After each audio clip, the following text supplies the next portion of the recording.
আসসালামু আলাইকুম প্রিয় সাংবাদিক বন্ধুগণ, আমি ডক্টর আবু ইউসুফ সেলিম, ভাসানী জনশক্তি পার্টির কেন্দ্রীয় কমিটির মহাসচিব, গণতন্ত্র মঞ্চের অন্যতম শীর্ষ নেতাদের একজন। জুলাই জাতীয় সনদ যেটি তৈরি হলো, আপনারা ইতিমধ্যে দেখেছেন, শুনেছেন, লিখেছেন। সেই জুলাই জাতীয় সনদ গোটা বাংলাদেশের যে ৩৩টি দলের ৬৬ জন প্রতিনিধি মিলে দীর্ঘ ৮ মাস অক্লান্ত পরিশ্রম করে তৈরি করেছেন। সেই জুলাই জাতীয় সনদ তৈরির আমি একজন সদস্য। আপনাদের দোয়ায়, আল্লাহর অশেষ রহমতে আমার অনেকগুলো প্রস্তাবনা এই সনদে অন্তর্ভুক্ত হয়েছে, যেটি আগামী গণভোটের মাধ্যমে সংবিধানে সংযুক্ত হবে ইনশাআল্লাহ। আমি আপনাদের বাগমারার সন্তান। আমি যুগপৎ আন্দোলনে ঢাকায় নেতৃত্ব দিয়েছি, কারাবরণ করেছি। ইতিমধ্যে গণতন্ত্র মঞ্চ, রাজশাহী ৪, বাগমারা এই নির্বাচনী এলাকায় নির্বাচন করার জন্য আমাকে প্রার্থী হিসাবে ঘোষণা করেছেন। তারই পরিপ্রেক্ষিতে আমি আপনাদের সামনে হাজির হয়েছি। এটি বলতে পারেন আমার নির্বাচনী প্রচারণার শুরু, এবং আমি যে একজন এমপি প্রার্থী সেই হিসাবে আপনাদের মাধ্যমে বাগমারাবাসী তথা দেশবাসীকে জানাতে চাই, আমি বাগমারার মানুষের সাথে দীর্ঘদিন যাবৎ কাজ করছি। ইতিমধ্যে আমি বাগমারার জন্য কি করতে চাই তার একটি প্রস্তাবনা এবং নির্দেশনা, আমি কি করব সেগুলোর উপর একটি লিফলেট তৈরি করেছি। এটিতে আমার আপাতত যে চিন্তাগুলো ব্রেনে এসেছে, আপনাদের সাথে অনেকের সাথে পরামর্শ করেছি, করে আমার পরবর্তী কী করণীয় হবে সেগুলো উল্লেখ করেছি, আপনাদেরকে সরবরাহ করা হবে। আমি আপনাদের উদ্দেশ্যে বলতে চাই, বাগমারাবাসীদের উদ্দেশ্যে বলতে চাই, প্রিয় বাগমারা উপজেলা ভাই ও বোনেরা, আসন্ন ত্রয়োদশ জাতীয় সংসদ নির্বাচনে আপনাদের জনপ্রতিনিধি হওয়ার আশায় অনেকেই প্রচারণা শুরু করেছেন, কিন্তু তাদের অনেককেই বিগত ১৭ বছর বাগমারার মানুষের সুখে দুঃখে পাশে পাওয়া যায়নি বা দেখাও যায় নাই। বিগত সরকারের প্রথম দিকে এই বাগমারা উপজেলায় মিথ্যা মামলা দিয়ে আলেম ওলামা ধর্মপ্রাণ মানুষদের উপর নির্যাতন চালানো হয়েছিল। তখন আমি জীবনের ঝুঁকি নিয়ে রুখে দাঁড়িয়েছিলাম, আপনাদের পাশে ছিলাম। ধর্মীয় সভা এবং তাফসির মাহফিল বন্ধ করতে বাধা সৃষ্টি করা হয়েছিল। তখন আমি কোথাও প্রধান অতিথি, কোথাও সভাপতি, কোথাও প্রধান পৃষ্ঠপোষক হিসাবে আপনাদের পাশে থেকে সাহস জুগিয়েছি। আপনাদের সন্তান হিসাবে আমি জাতীয় রাজনীতিতে গুরুত্বপূর্ণ ভূমিকা রেখে চলেছি। ঐতিহাসিক জুলাই সনদ প্রণয়নে রাজশাহী অঞ্চলের একমাত্র প্রতিনিধি হিসাবে আমি অংশগ্রহণ করেছি এবং স্বাক্ষর করার গৌরব অর্জন করেছি, যা বাগমারা তথা সমগ্র রাজশাহী অঞ্চলের মানুষের গর্বের বিষয়। আমি নির্বাচনে আপনাদের সমর্থন পেলে বাগমারা উপজেলাকে দেশের অন্যতম সেরা উপজেলায় পরিণত করতে আপনাদের সাথে নিয়ে নিম্নলিখিত কাজগুলো করতে চাই। মৌলানা আব্দুল হামিদ খান ভাসানী বলেছেন, কেউ খাবে কেউ খাবে না, তা হবে না, তা হবে না। আমি নির্বাচিত হলে বাগমারায় ধনী গরিবের যে ব্যবধান তা দূর করার জন্য চেষ্টা করব। ধনীদের সম্পদে গরিবের হক আছে, সুতরাং যা কেউ করে নাই এমন একটি জাকাত ফান্ড করে যারা জাকাত দেওয়ার উপযুক্ত তাদের কাছ থেকে জাকাত সংগ্রহ করে বাগমারার গরিব, ভূমিহীন, বিধবা এবং এতিমদের স্বাবলম্বী করার চেষ্টা করা হবে।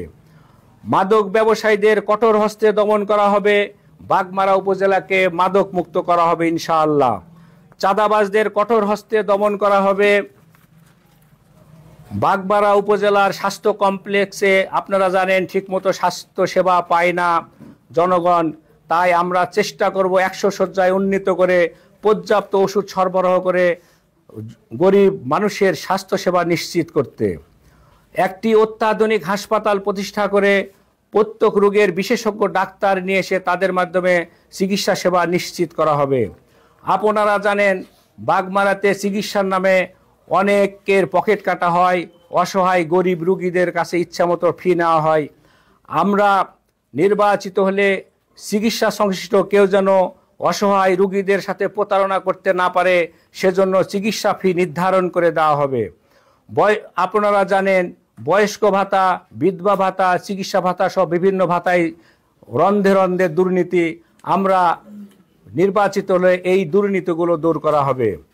প্রত্যেক অঞ্চলের রাস্তাঘাটে এখনও অনেক রাস্তাঘাট জরাজীর্ণ, মানুষ চলাফেরা করতে পারে না।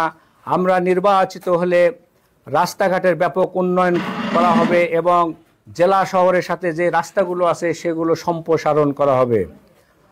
আপনারা জানেন হাটঘাটে স্বেচ্ছাচারিতার মধ্যে আছে, তারা ইচ্ছামতো খাজনা ইজারা আদায় করে। আমরা নির্বাচিত হলে এই ইজারদারদের দৌরাত্ম্য বন্ধ করা হবে এবং সরকার নির্ধারিত হারে ফি নিতে বাধ্য করা হবে। মসজিদ, মাদ্রাসা, মন্দির, স্কুল, কলেজ সহ ধর্মীয় শিক্ষা প্রতিষ্ঠানের ব্যাপক উন্নয়ন করা হবে। ধর্মীয় সম্প্রীতি রক্ষা করা হবে। যার যার ধর্ম পালন করার সুযোগ সৃষ্টি করে দেওয়া হবে। আপনারা ইতিমধ্যে জানেন, যারা সংবিধান নিয়ে লেখাপড়া করেছেন, বিগত দিনে সংবিধানের মূল নীতিতে ছিল ধর্ম নিরপেক্ষতা।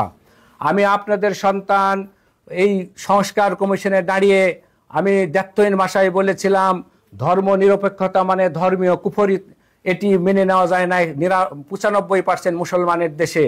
আমি সেখানে প্রস্তাব দিয়েছিলাম ধর্ম নিরপেক্ষতা বাদ দিয়ে সেখানে ধর্মীয় স্বাধীনতা কথাটি উল্লেখ করতে হবে।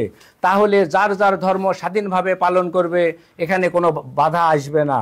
আল্লাহর অশেষ রহমতে জুলাই সনদে সেই বিষয়টি প্রস্তাবে পাশ হয়েছে এবং লিপিবদ্ধ হয়েছে, আগামী দিনে বাস্তবায়ন হবে।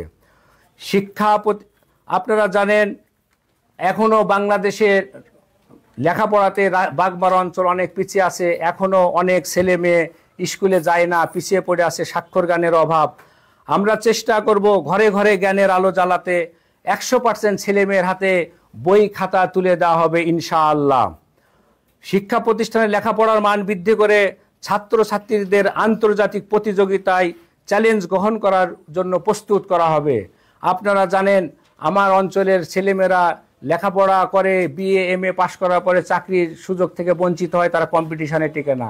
আমরা চেষ্টা করব তাদের এমনভাবে শিক্ষায় শিক্ষিত করে তোলা যেন তারা আন্তর্জাতিক কম্পিটিশনে টিকতে পারে। আপনারা জানেন আমাদের এই অঞ্চলে তালাক একটি মহামারী আকারে রূপ লাভ করেছে, নারী নির্যাতন বৃদ্ধি পেয়েছে। আমরা চেষ্টা করব কথায় কথায় বিবাহ বিচ্ছেদ বন্ধ করতে এবং নারী নির্যাতন বন্ধ করতে। আপনারা জানেন আমার এই বাগমারাতে প্রায় 50,000 থেকে লক্ষাধিক শিক্ষিত বেকার যুবক, তাদের কর্মসংস্থান নাই, তারা খুবই কষ্টে দিন যাপন করে।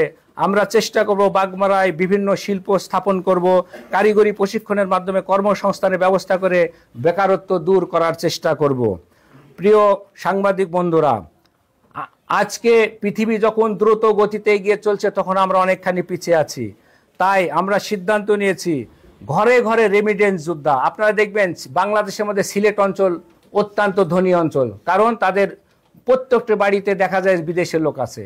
আমরা এমন সুযোগ সৃষ্টি করব যেন আমাদের এলাকার ছেলেমেয়েরা ইউরোপ, আমেরিকা সহ পৃথিবীর উন্নত দেশে গিয়ে রেমিডেন্স বাংলাদেশে পাঠাতে পারে। আমরা নির্বাচিত হলে এলাকা ভিত্তিক খেলার মাঠ তৈরি করব এবং ভবানীগঞ্জে একটি কেন্দ্রীয় স্টেডিয়াম নির্মাণ করে এটিকে বিশালভাবে সাজানো হবে এবং ক্রীড়াপ্রেমীদেরকে উৎসাহিত করা হবে। আন্তর্জাতিক মানের একটি পার্ক আমরা নির্মাণ করব, যেখানে দেশ বিদেশ থেকে পর্যটক আসবে এবং বাগমারা দেশ বিদেশে পরিচিতি লাভ করবে এবং আমাদের ছেলেমেয়েরা সেখানে বিনোদনের জন্য যেতে পারবে। আমরা নির্বাচিত হলে কৃষকদের জন্য কৃষির জন্য একটি হিমাগার, আপনারা জানেন আলুর হিমাগার ছাড়া ভবানীগঞ্জে অন্য কোনো হিমাগার নাই। যখন বেগুন বেশি হয়, টমেটো বেশি হয়, লেবু বেশি হয় তখন দাম কম পায়, আবার যখন আনসিজনে প্রচুর দাম, কিন্তু আমাদের সংরক্ষণের ব্যবস্থা নাই। আমরা চেষ্টা করব একটি কৃষি হিমাগার, যেখানে ওই পটল থেকে শুরু করে পেঁয়াজ বা আলুর বাইরে যে পণ্যগুলো আছে সেগুলো সংরক্ষণ করা যাবে। আমরা চেষ্টা করব বাগমারা উপজেলায় একটি আন্তর্জাতিক মানের তাওমি প্রতিষ্ঠান। আপনারা দেখবেন যে এখন আলিয়া শিক্ষা প্রতিষ্ঠান মূলত জেনারেল শিক্ষা প্রতিষ্ঠানের দিকেই ধাপিত হয়েছে, কিন্তু ভালো মানের আলেম আমরা পাচ্ছি না বিগত দিনে যেমন ছিল। এই জন্যে ভালো মানের আন্তর্জাতিক মানের আলেম তৈরি করার জন্য আমরা বাগমারাতে একটি আন্তর্জাতিক মানের কাওমি মাদ্রাসা প্রতিষ্ঠা করব ইনশাআল্লাহ। আমি সাংবাদিক বন্ধুদের আহ্বান জানাবো, আপনারা বিভিন্ন পত্রিকায় লেখালেখি করবেন। আমি আপনাদের প্রতিনিধি হিসাবে ঢাকায় থাকি, আমি তো প্রত্যেক দিন বাগমারায় আসতে পারি না। এখন আপনারা যখন নিউজ করেন, অন্ততপক্ষে আমি আপনাদের ভাই, আমি একজন সাংবাদিক হিসাবে আমি আপনাদের কাছে অনুরোধ করব, আগামী যে নিউজগুলো হবে, আমি বাগমারার একজন এমপি প্রার্থী, আপনাদের নিউজে আমি থাকতে চাই। আপনারা কষ্ট করে এই গরমের মধ্যে উপস্থিত হয়ে আমাকে সময় দিয়েছেন, আমি আপনাদেরকে কৃতজ্ঞতা জানাচ্ছি এবং ধন্যবাদ জানাচ্ছি। পাশাপাশি এতটুকু বলতে চাই, আজকে যেই প্রেস ক্লাবে আসলাম, আমি মনে করি এই প্রেস ক্লাব আমার হৃদয়ের একটি অংশ, যেহেতু আমি দীর্ঘ 24 বছর ধরে সাংবাদিকতার সাথে জড়িত এবং একটি পত্রিকার সম্পাদক ও প্রকাশক। আমি নির্বাচিত হলে আমি এতটুকু ওয়াদা করছি যে গোটা রাজশাহী জেলার মধ্যে সেরা প্রেস ক্লাবে পরিণত করব বাগমারা প্রেস ক্লাব ইনশাআল্লাহ। সবাইকে ধন্যবাদ। আসসালামু আলাইকুম।